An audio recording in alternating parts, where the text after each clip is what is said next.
BJP के प्रदेश अध्यक्ष हैं राकेश सिंह, जिनके खिलाफ शिकायत की गई है। चुनाव प्रचार थमने के बाद भी प्रचार करने का आरोप राकेश सिंह पर लगा है। इस नजरिए से भी आप समझ सकते हैं कि बीजेपी कितनी ताकत इस बाई इलेक्शन में लगा रही थी। कांग्रेस ने भी पूरी ताकत यहां पर लगाई है और आरोप लगा है राकेश सिंह पर कि वो चुनाव प्रचार का वक्त खत्म होने के बाद, वक्त थमने के बाद भी प्रचार प्रसार में जुटे रहे। इस आरोप के साथ इलेक्शन कमीशन गई है कांग्रेस और शिकायत की गई है राकेश सिंह की। राकेश सिंह, न केवल राकेश सिंह यहां चुनाव प्रचार में जुटे रहे, बल्कि शिवराज सिंह चौहान भी लगातार झाबुआ उपचुनाव में प्रचार प्रसार में जुटे रहे। बीजेपी के पक्ष में लगातार माहौल बनाने की कोशिश करते रहे। लोगों के बीच भी जाकर उन्होंने खाना खाया, चारपाई पर बैठकर योगा किया। दूसरी तरफ कांग्रेस की तरफ से भी तमाम दिग्गजों ने कमान संभाली हुई थी और खुद मुख्यमंत्री कमलनाथ भी यहां पर लगातार प्रचार प्रसार करते हुए नजर आए हैं और हर हाल में किसी भी सूरत में इस सीट को जीतने का मकसद कांग्रेस और बीजेपी का रहा है।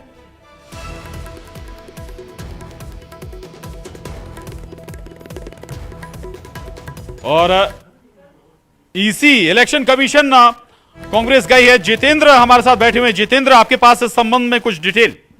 चुनाव प्रचार थमने के बाद इस तरह से ट्वीट किया गया है और इसको लेकर अब शिकायत की गई है कांग्रेस की तरफ से कि जब चुनाव प्रचार थम गया उसके बाद राकेश सिंह ने इस तरह से कैसे प्रचार किया सोशल मीडिया के जरिए, और साथ ही वो ट्रोल भी अब किए जा रहे हैं क्योंकि उन्हें वहां के प्रत्याशी का सही नाम भी मालूम नहीं था। उन्होंने भानु भूरिया की जगह भानु भदौरिया लिख दिया, जिसे लेकर काफी ट्रोल किए जा रहे हैं। बिल्कुल, तो ये स्थिति है। दूसरी तरफ शरद, आपके पास आ रहा हूं। आखिर जो मध्य प्रदेश में एक सीट, एक बाय इलेक्शन झाबुआ का हम जिक्र कर रहे हैं, लेकिन इससे क्या आगे की सियासत पर क्या इंपैक्ट पड़ेगा? और यहां पर कांग्रेस बीजेपी की जो ताकत थी, पूरी ताकत लगाई हुई है। एक का आंकड़ा बीजेपी नहीं चाहेगी कि वो एक आंकड़ा कम हो, कांग्रेस हर मुमकिन कोशिश चाहेगी बढ़े। बिल्कुल, आपने सही कहा कि कांग्रेस चाहती है कि उसकी संख्या बढ़े, क्योंकि देखिए जो गणित था विधानसभा के जब चुनाव हुए तो उसमें 114 और 109 का गणित था। ठीक है, तो लेकिन जो जादुई आंकड़ा है वो 116 का होता है मतलब सरकार बनाने के लिए। तो 2 सीटों से तो कांग्रेस भी कम रह गई थी। उसके बाद आपको मालूम है कि 4 निर्दलीय, 2 बीएसपी और 1 एसपी के सहयोग से सरकार बनाई गई। जब विधानसभा के चुनाव के बाद लोकसभा के चुनाव हुए और जीएस डामोर जो वहां से विधायक चुने गए थे, उन्होंने लोकसभा का चुनाव लड़ा और लोकसभा का चुनाव भी जीता। तो कयास तो ये लगाया जा रहा था, क्योंकि बीजेपी की सीटें 109 थी, तो कयास ये लगाया जा रहा था कि हो सकता है कि डामोर जो लोकसभा की सीट है उसको छोड़ें और विधानसभा में बने रहें, क्योंकि सीटों का गणित इस तरीके का है कि एक एक सीट बीजेपी के लिए महत्वपूर्ण है और कांग्रेस दोनों के लिए महत्वपूर्ण है।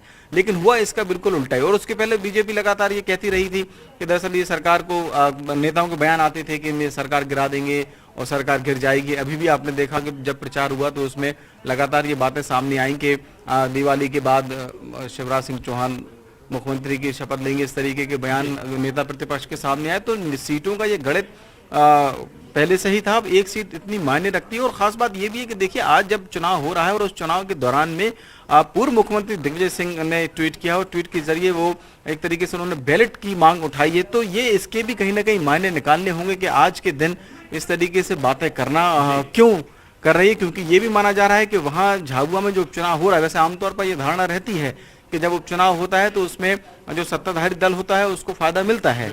लेकिन इस बार जो झाबुआ का उपचुनाव है वो कांटे की लड़ाई माना जा रहा है, और वो भी इस वजह से क्योंकि लड़ाई भूरिया वर्सेस भूरिया की है। तो सीट भी महत्वपूर्ण है। दिग्विजय का आज का ट्वीट भी है, क्यों इस आज के दिन उन्होंने इस मांग को उठाया है। और जो सीटों का गणित आप कह रहे हैं, एक एक सीटों का, और उस सीट में भी अगर जो भी जीतेगा वो ये दावा करेगा कि दरअसल जनता का भरोसा उनके ऊपर है, फिर वो बीजेपी विपक्ष की हो या फिर मौजूदा सरकार कांग्रेस। बिल्कुल बिल्कुल, दिग्विजय सिंह का जिक्र किया। दिग्विजय सिंह ने ट्वीट किया है, बैलेट के जरिए वोटिंग की मांग उन्होंने उठाई है। रजनीश अग्रवाल जी भी हमारे साथ आ गए, प्रवक्ता बीजेपी। रजनीश अग्रवाल जी, झाबुआ उपचुनाव कितना महत्वपूर्ण है आपके लिए? देखिए, हर चुनाव एक राजनीतिक दल के नाते भाजपा को भी महत्वपूर्ण है झाबुआ जी। और झाबुआ आज जब कांटे की टक्कर, आप पत्रकार बंधु मीडिया के लोग कह रहे हैं, आधी से ज्यादा जीत तो हमारी इसी में हो गई, क्योंकि जो गढ़ झाबुआ कहा जाता था कांग्रेस का, उसमें पूरी कांग्रेस की सरकार और पार्टी इन दोनों बौखलाई हुई है। आधा दर्जन बार मुख्यमंत्री स्वयं होकर आए, उन्होंने मंत्रिमंडल झोंक दिया, धन बल, बाहुबल, सरकारी मशीनरी, सब कुछ ताकत लगा दी। अगर इनका गढ़ था तो इतना डर क्यों है क्योंकि जनता इनसे नाराज है, आदिवासी इनसे नाराज है और वो इस चुनाव में करारा जवाब देने जा रहा है। मैं आपके पास दूसरा सवाल लेके आऊंगा, लेकिन भूपेंद्र गुप्ता जी उससे पहले दिग्विजय सिंह जी पर एक जरूर आपसे रिएक्शन लूंगा। आखिर आज जब वोटिंग चल रही है, वैलिड से वोट कराने के लिए आज ही दिन चुना उन्होंने ये अपील करने का? नहीं, वो तो एक राष्ट्रीय मुद्दा है और उस राष्ट्रीय मुद्दे पर पूरे देश की पार्टियां जो है, भाजपा और उनके समर्थन की पार्टियां छोड़कर सभी एकमत हैं। पूरी दुनिया में ये चर्चा चल रही है, अब तो यूएनओ में ये चर्चा जा चुकी है, इंटरनेशनल कोर्ट में ये चर्चा जा चुकी, तो इस पर कोई प्रश्न चिन्ह इसको इस चुनाव से जोड़ना कोई औचित्यपूर्ण नहीं है। जी, चुनाव हो रहा है, पोलिंग हो रही है और नाई कितने बाद 2 दिन बाद पता चल जाएगा, ये सारी चीजें साफ हो जाएंगी। जी, धनबल का आरोप रजनीश जी लगा रहे हैं। देखिए, ये जो लोग हमेशा से धनबल करते रहे हैं, आज पूरे देश में इनकी रैलियों के हालात तो देखिए आप।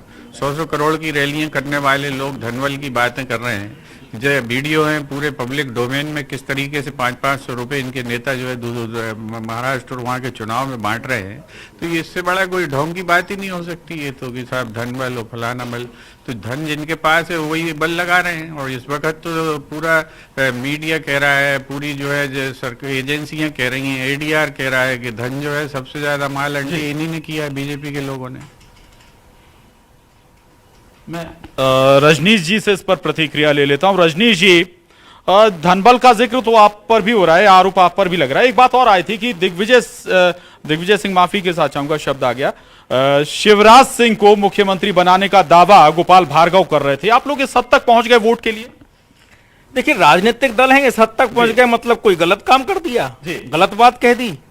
सरकार में आने की संभावना झाबुआ का आम आदिवासी देख रहा है। भाजपा सरकार में आए ताकि जन कल्याणकारी जो योजनाएं बंद कर दी कांग्रेस की सरकार ने, जो सरकार में आती है तो छलवल चलती है, तो छलवल से इन्होंने धोखा देके न कर्जा माफ किया, न बाढ़ पीड़ित मुआवजा दिया बाढ़ पीड़ितों को, और न ट्रांसफर पोस्टिंग को धंधा बनाने का काम जिस प्रकार से किया वो महाराज सिंधिया उजागर कर रहे हैं, लक्ष्मण सिंह जी उजागर कर रहे हैं। तो सच्चाई तो सब इनके कांग्रेस के नेता भी बता रहे हैं। तो आम जो आदिवासी पीड़ित है, गांव गरीब किसान पीड़ित है, वो अपनी आवाज उठा रहा है और चाह रहा है कि भारतीय जनता पार्टी की सरकार फिर से बने और शिवराज सरकार की जो योजनाएं थी वो लागू हों, इसलिए वो बात सामने निकल के आई। ठीक है, लेकिन इस वक्त बता दें, मुख्यमंत्री कमलनाथ ने ट्वीट किया है, झाबुआ उपचुनाव को लेकर लोगों से अपील की है कि लोग अपने घरों से बाहर निकलें, वोट जरूर करें और ये वोट विकास के लिए हो, झाबुआ के विकास के लिए वोट करें। यह अपील मुख्यमंत्री कमलनाथ की झाबुआ की जनता से। एक छोटे से ब्रेक के लिए रुक रहे हैं, फौरन लौटेंगे।